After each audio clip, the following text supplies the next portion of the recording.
We are now at collection reveal video number 5, and today's video is going to be a little more unique than the others because at number 10 we don't actually have a trading card in the collection, but instead we have the Shonen Jump magazine volume 1, and this is a sealed magazine. And this is more or less of a Yu-Gi-Oh collectible or Pokemon collectible, a trading card collectible, and much more of an anime collectible. Shonen Jump is the owner of many very popular shonen anime, many of which were brought over and dubbed in the U.S. and became very popular on United States television networks. So Yu-Gi-Oh! 4Kids had that. Dragon Ball Z, I believe, Cartoon Network, as along with One Piece, also I believe had Cartoon Network. Yu Yu Hakusho, I think, was either Toonami or Adult Swim. And so these are a lot of these shonen animes that were dubbed and became really popular in the United States and were really first seen within this Shonen Jump magazine. And then what's also interesting is that the Shonen Jump magazine, they actually didn't, when they translated the magazine, didn't flip it so that it would be read from left to right like most the Western world does. And instead they kept it like the Eastern world does, where you read it from right to left. And it's even got the little disclaimer up here in the top where it says to read right to left, and it says that this is the front cover and not this being the front cover. And then what's also unique is that this actually does have a Yu-Gi-Oh card within it, sealed within it. So it technically is a Yu-Gi-Oh card, I guess, if you want to be technical on this. What this has is this Blue Eyes White Dragon, the Shonen Jump promo ultra rare card. It's got the blue eyes with the world in the background, and pretty interesting and nice looking card. Obviously, anything that's of a vintage value or a vintage card that's a Blue Eyes White Dragon is going to be of value, and hopefully the card inside has got better centering than this card. But the reason why I've got this card in this Ultra Pro sleeve and then I got the tab on it is because I plan on grading this card and hopefully getting an OC grade on it. But then go back to this magazine. I've also got a opened magazine here. This is the volume 16. It's just kind of thumb through and show you guys what's inside here. And so one of the pages here,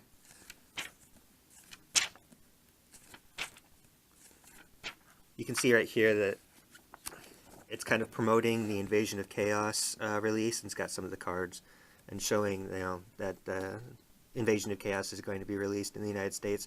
So it's really using the magazine to help promote sales for Yu-Gi-Oh! And really like kind of trying to propel the anime within the United States. And then also what they have here is a sent-in cartoon and drawings from readers, children readers, to be displayed within the magazine. I thought this middle one here about Yu-Gi-Oh! Was kind of funny.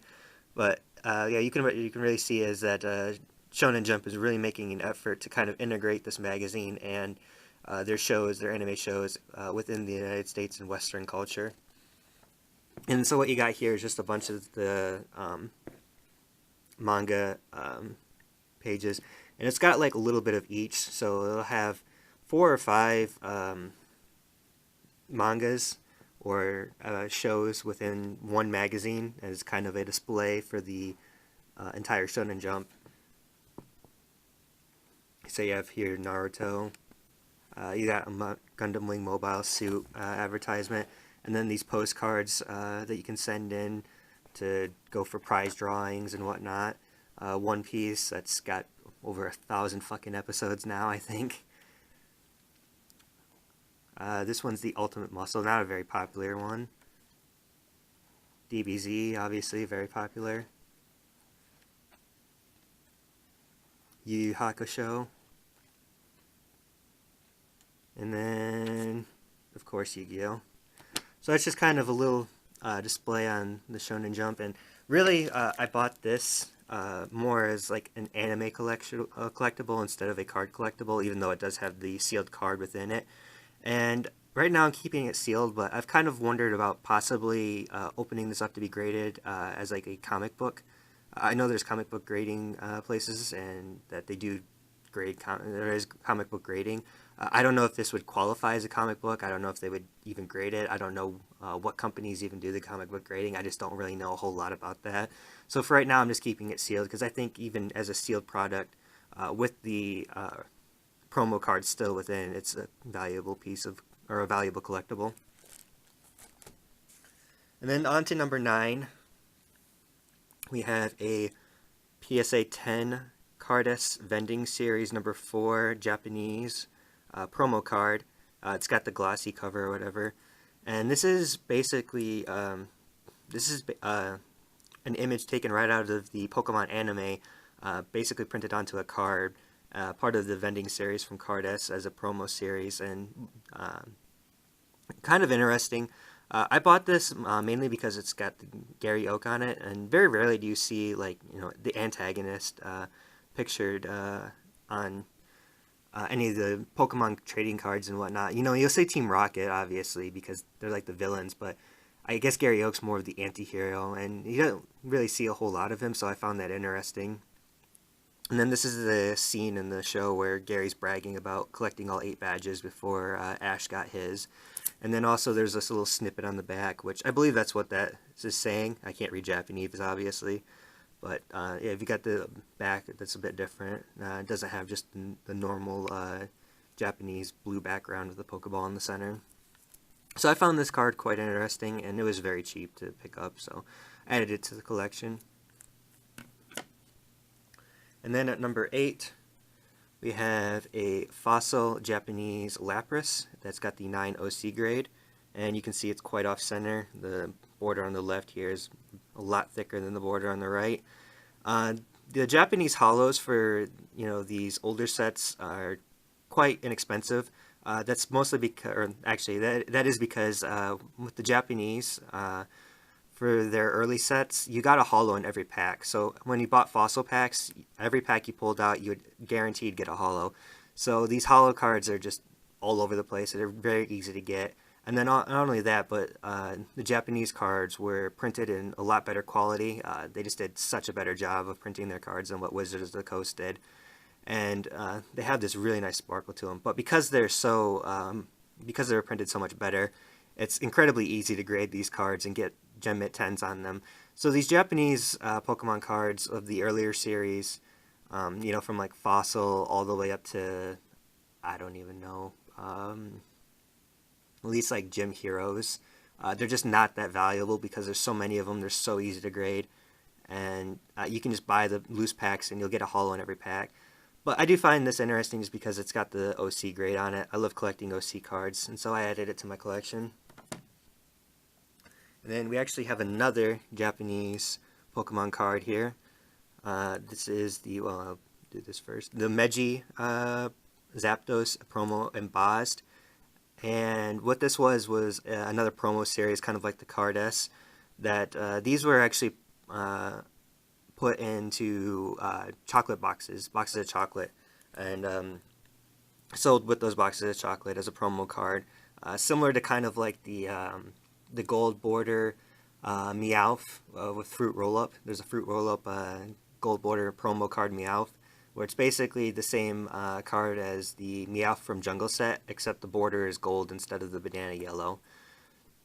But these Japanese promo, these embossed Meiji promos cards, I should say, just look incredibly good. If you can get the light to shine on them, like I'm trying to right now, the card just really pops. You can really see the 3D effect to it, the dimensions with the like thunderbolt streaks within the card. And I got this card for really cheap. I got it for $50, which is hardly nothing. And so for anybody that's interested in maybe collecting something that's a little unique to Pokemon, or wanted to collect some Japanese Pokemon cards, I think these Meiji embossed promo cards are the way to go for sure. When I got this card, I was just amazed at how good it looked, because the picture that I saw with it on eBay just did not match how good it looked in person. And then also the back of this card's different than your typical Japanese set cards. And then now we're going to finally move on to some Yu-Gi-Oh! At number 6 here. And This is a PSA 10 Pharaoh's Servant Goblin Attacks Force, and this is actually an error card, even though it's not displayed in the description, because you can see right here where the Earth symbol is. Instead of it actually being an Earth symbol that this is printed on, it's actually a star that's in the circle here. It should just be like a black background behind the Earth symbol and the Earth writing at the top, but it's actually got one of the stars. So this is a misprint. Only misprinted in the Unlimited, not the first edition. It's a fairly well-known misprint. Pretty unique, pretty interesting. You just never see another misprint like this. I don't know of any other misprint that's like this, where you've got a star printed instead of the attribute symbol up here in the top right hand corner. So very interesting. I don't know how rare it is. I don't see a whole ton of these, but then again, they're not ridiculously expensive. You can buy a loose copy of this card for maybe 20-ish bucks or so, probably lower, possibly depending on condition. But a very interesting card, one that I wanted to add to my collection for sure. Then at number 5, we have Magic Ruler First Edition, Axe of Despair. Just a really staple card kind of back in the day. Equip cards were kind of decent. You wanted to keep your monsters out in the field. So 1,000 attack points, it's back in the day was by far the best equipped card. There was kind of a debate between like this and Megamorph, or this and the United We Stand and Mage Power cards, equipped cards that were released in Labyrinth of Nightmare, because all three of those cards had the potential to be better than Axe of Despair, but also had situations or circumstances to meet up to. With Megamorph, you had to have less life points than your opponent. With United We Stand, you had to have at least 3 monsters on the field to be more than an Axe of Despair. With Mage Power, you had to have at least 3 magic or trap cards on your side of the field to be stronger than Axe of Despair. So I've always preferred Axe of Despair just because it's a guaranteed 1,000 no matter what. And then at number 4, we have the Nidoking Crystal Holo from Aquapolis. The Aquapolis and Skyridge Crystal cards are really jumping up in price because people are just kind of recognizing like how rare these cards are, how hard they are to find. Even in these like 8.5 grades, and the lower grades, they're getting quite expensive because they're just not out. There's just none available, and people are really competing to try and get these and add these to their collection. So I was definitely happy to add this to my collection as well. It's a really nice looking card. I always really like the crystal card surface. It's the colorless, but it's got kind of this detail in the surface of the card instead of just being pure white. And the artwork for these crystal cards are always really good. So like this Nidoking, it's just a really nice artwork, a very aggressive stance, and looks great. Then at number 3, we have another Yu-Gi-Oh! Japanese card this time. So instead of Japanese Pokemon, I got Japanese Yu-Gi-Oh! Blackluster Soldier, Ultimate Rare.